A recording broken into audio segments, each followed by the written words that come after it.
इसलिए मैं अपील करता हूँ अपने बूथ के साथियों से, वोटर लिस्ट आपके पास पहुंच गई है, उसका मिलान करा लीजिए। यहाँ नहीं खड़े हुए होते तो प्रशासन बेईमानी करने की भी तैयारी कर रहा था। इसलिए साथियों मैं अपने जंगीपुर के सभी पदाधिकारियों को विशेष धन्यवाद देता हूँ और कहना चाहता हूँ साथियों कि आज सभी वक्ता साथियों ने कहा कि हमारा संविधान खतरे में है, आरक्षण खतरे में है, भविष्य में चुनाव होगा कि नहीं होगा, इस पर चर्चा की थी। मैं कहना चाहूंगा साथियों, आजादी से पहले इस देश में जो व्यवस्था थी कि हमको आपको पढ़ने लिखने का अधिकार था। आरक्षण की बात तो छोड़ दो, छत्रपति शिवाजी महाराज जी ने आजादी से पहले आरक्षण दिया था। हमारे ज्योतिबा फुले जी ने, माता सावित्रीबाई फुले ने शिक्षा की अलग जगह थी साथियों, और तमाम महापुरुषों ने बलिदान देते हुए इस देश को आजाद भी कराया था।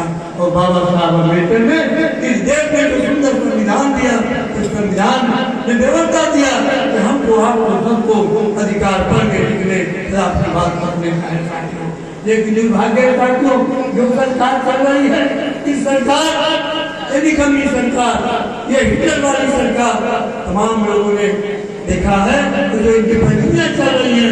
अभी हमारे सोमनाथ मास्टर साहब ने कहा कि गोलवलकर ने कहा था कि पूरे देश की व्यवस्था दे दो 2-4 लोगों के हाथ में, जहाँ के लोग इतने गरीबी में रहे कि केवल खाने की बात करते, और साथ वही परिस्थितियां ये सरकार कर रही है कि आज जैसा कि आप जानते हैं 140 करोड़ की आबादी में 80 करोड़ जनता को आज भी ये सरकार मुफ्त में राशन दे रही है, मात्र इसलिए कि हमारी आपकी आदत बन जाए कि हम मुफ्त में खाना सीख जाए, अपने हक अधिकार की बात नहीं करेंगे। इसलिए साथियों, इससे हमको सबको सावधान रहना पड़ेगा, क्योंकि ये जाली सरकार हमको किसी रूप से बर्बाद करना चाहती है और संविधान की के साथ खिलवाड़ करना चाहती है। मैं कहना चाहूंगा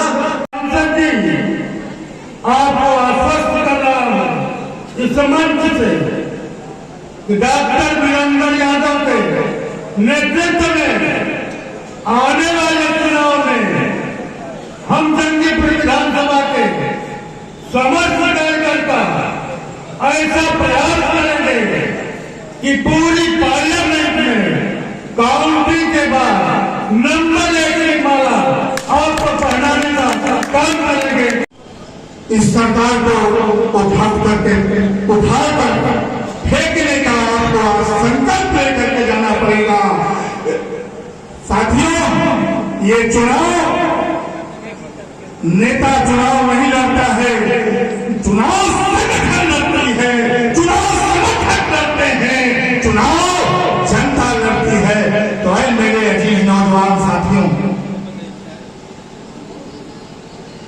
मैं आपकी अदालत से किसी से छुपा नहीं है, लेकिन आपकी अदालत से मैं उस माँ बाप को सलाम करना चाहूंगा जिस माँ बाप ने शिफ्तुल्लाह अंसारी, अफ्ताब अंसारी और मुख्तार अंसारी जैसा बेटा पैदा करके गाजीपुर के मान सम्मान को बढ़ाने का काम किया। मेरे इस लड़ाई को मामूली लड़ाई न समझे। मेरे समझदारी जितना काम कर रही है, हमको लगता है कि इस चुनाव के बाद चुनाव नहीं होगा।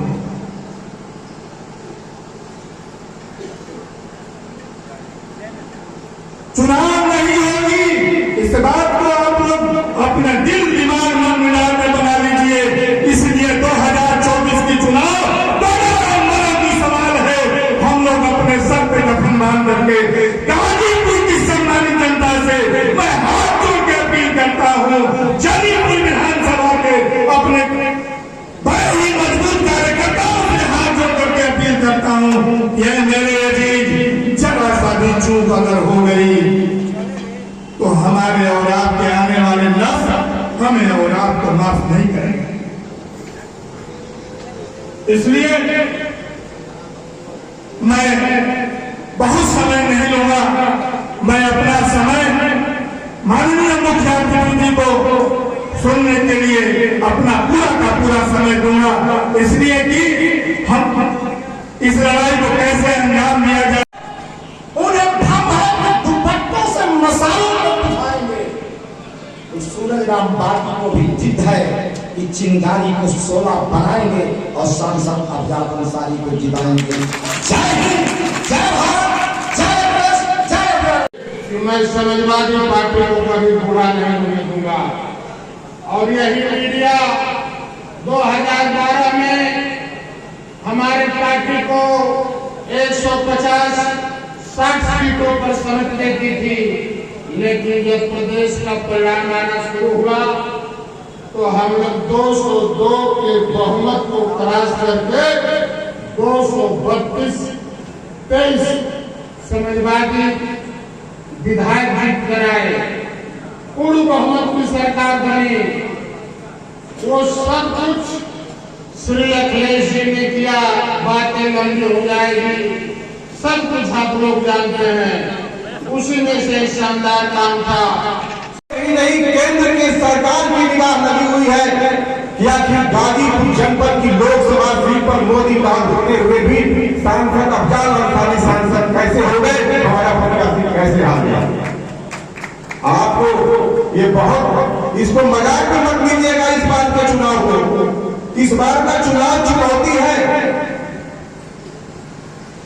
जिस तरह से नारा दिया जा रहा है सत्ता में बैठे हुए लोगों के द्वारा, पुनः आपके सामने एक चुनौती बनी हुई है। मंडल और कमंडल मैंने क्यों कहा, आपने भी राज्यसभा के चुनाव में देखा हुआ कि कमंडल के साथ रहने वाले लोगों ने किस तरह पीडीए के नारे से भड़ककर और समाजवादी पार्टी का साथ छोड़ा।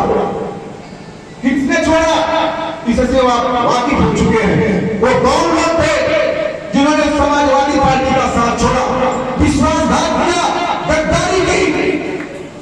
ये तो अच्छा हुआ कि समय रहते हुए गद्दारी करके दिखा दिया। वो भूल भी गए थे, इस समाजवादी पार्टी में घूमकर प्रभूषण का काम कर रहे थे। इससे वाकिफ होगा। सबसे बड़ी बात तो हमें अपने, जब सत्ता में आएंगे तभी ये सब लीक होना बंद होगा।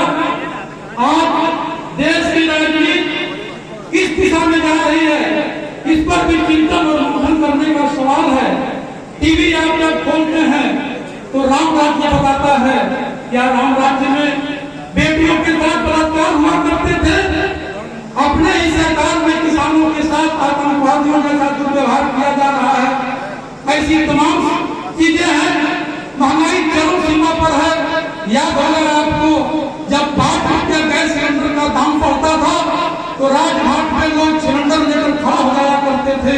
आज 1000 रुपया सिलेंडर का दाम हो गया है।